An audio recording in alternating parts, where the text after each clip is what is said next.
Okay, so this is a rectangular prism.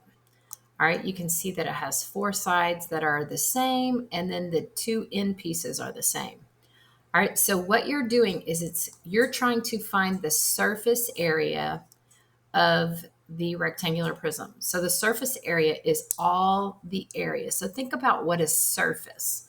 The surface of your basketball court, the surface of your kitchen table, the surface of this rectangular prism. The surface is going to be all the sides that you can touch, you can feel, that you can see. All right. So when I take this piece out, okay, when I take the blue piece out, this is what the top part of the page that page is.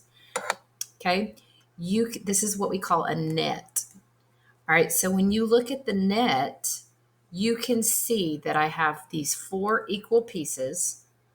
1, 2, 3, 4. And I have these two sides that are on the end. Okay, you can see that these are squares. The rest of them are rectangles.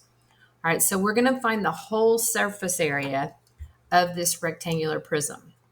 So the first thing that I would do is I would look here and I would shade your base. All right, so we're going to shade the base. Uh-oh, didn't mean to move that. This is the because we're going to find the surface area, which this, let me just make sure. Surface area formula.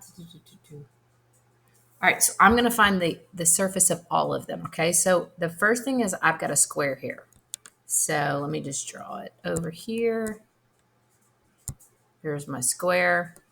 Um, this is 5. The base is 5, and you can see over here that the height is also 5.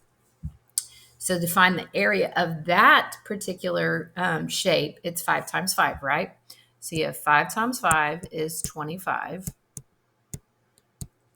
Okay, but I have two of those. So I'm going to multiply 25 times 2, and that's going to give me 50. So that the end pieces are these smaller pieces that you can see a little better. Okay, those are 50 inches for both of them. One of them is 25 inches, okay, squared. The other one is also 25 inches squared. All right. So the other one is I have 4 rectangular pieces.